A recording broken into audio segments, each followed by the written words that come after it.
Welcome to Talk About Coaching with us, Jamie Tenzer and Sherry Boone. We spend our days talking about coaching as we train and mentor coaches, and we've been doing this for about 20 years.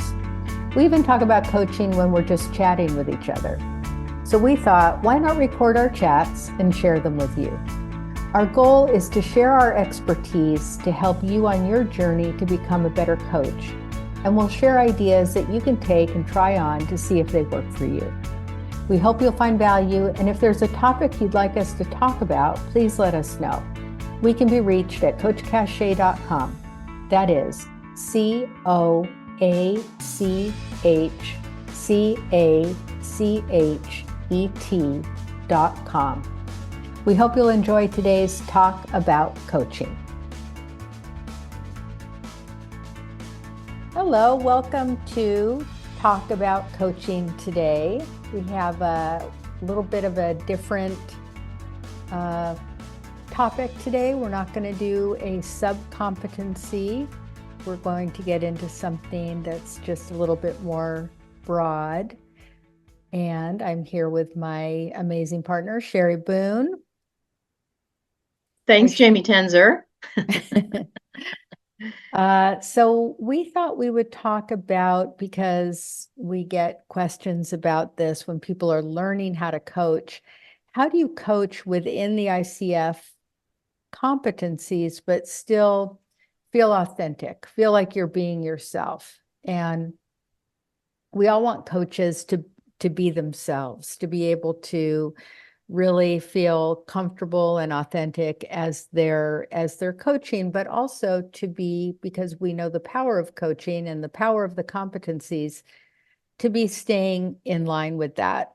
So one thing that comes up quite a bit in mentoring is the agreement, setting the agreement. It can feel like such a formula or a structure, and coaches end up feeling like they're checking the boxes. So what, if that comes up for you, Sherry, in your mentoring, what do you tell people about that?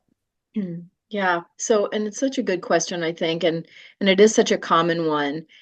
You know, I think that it's so important for people to remember that those questions, like when we're thinking about setting the coaching agreement, what do they want to talk about, the topic, what outcome do they want by the end? What is important about this or has meaning about this topic, and then how will they know they have something at the end? Those pieces of setting the agreement, that those questions can sort of be woven into the first part of the coaching conversation. They don't have to, come right in order, 1, 2, 3, 4, and sound rote or sound like they're checking the boxes of asking those questions, but rather, they can be woven into the conversation. So you might ask, what do you want to talk about today? What do you want to explore today? The client starts talking. You might ask a couple more questions and then come back to asking what's really important about this for you today. And then going, later be asking, so then what's the outcome that you'd want to be walking away with? So I think that's an important piece. It's also the idea of people getting comfortable, just to have some experience with it so that they can feel like, yeah, they don't have to be checking boxes, but rather they develop their own natural rhythm and style and trust that those questions will be there. What do you think about it, Jamie? Yeah, I think one important piece is usually when the agreement is taught, they may be taught certain questions. Yeah. But what I tell my mentees is it doesn't matter how you get there. What you want to know what your client is interested in talking about. What makes it interesting for them to be talking about that right now, of all the things they have going on, what they want to take away from their time with you, and how they'll know that they got what they wanted. But there are many, many ways, as many different ways as there are different coaches, to get that information. And that once you get comfortable with those 4 concepts, put it in your own words, and as you said, weave it into the conversation, and also use your own language and the Mm-hmm. way, you speak when you're doing that. Right. Yeah. I think that is a really important point to the language doesn't have to be exactly the same for everybody, because then it does feel artificial or Mhm. feel like you're just checking a box. So I think that's a really important point. Yeah. And the other time when this comes up about coaches feeling they're being inauthentic is when they want to cheerlead or praise their client. Wow, oh, I love that idea. That's so great. I'm so happy for you.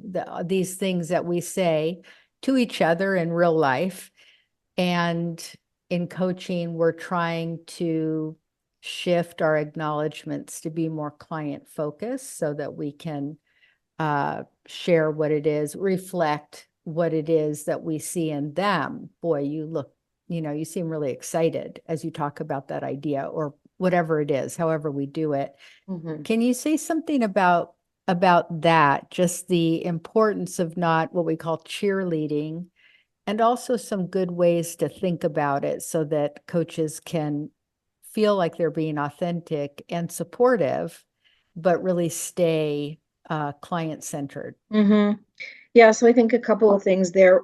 First of all, I like to say to my mentees, don't, it's be careful about the I. Oh, I think that's a good idea. Oh, I think you really, that's going to be fabulous, or whatever it is. Because first of all, that's putting the focus on you, the coach, instead of the client. And Mhm. it's also subtly giving the message to the client that somehow they need your endorsement or your good opinion for their idea or for their action. And that's not what coaching is about, as we know. So rather to say, wow, it sounds like you came up with a fabulous idea there, or sounds like you are taking that on in the way you really said you wanted to, or something like that. So there's that, but also the idea of not being an overly enthusiastic cheerleader, I think, is important too, because again, you could be really subtly, you know, conveying the idea that they need you to do that, or that if you, my coach isn't a rah-rahing, what I'm talking about, then maybe I'm on the wrong track. So you want to be, of course, the supportive partner. You want to be, um, you know, letting your client know that you are there and that you do appreciate their journey, what they're going through, but at the same time you don't want to be overly um, an over cheerleader, I guess, over cheering, because again, that's going to put the attention on you rather than keep the attention on your client. Mm. What do you think as I'm saying that? Yeah, I agree completely. And I think once people begin to, at first it feels like, oh, I want to support this person who's being Yeah. so vulnerable, right? And so often coaches really, because of who they are, they're coaches and they want to support people. So it can be hard. But once you have the experience of doing it slightly differently and see how it lands in a different way with the other person, uh, I think that can help us, just strengthen that muscle, get better Hmm. at that. Yeah. Right, exactly. Yeah. Yeah. Good. All right. Well, thank you. I think for now we're probably done with this particular topic. So, Okay. All yeah. right. Good conversation. Thanks, Jamie. Yeah, thank you. We hope you're walking away with something of value. As always, we invite your comments at coachcachet.com.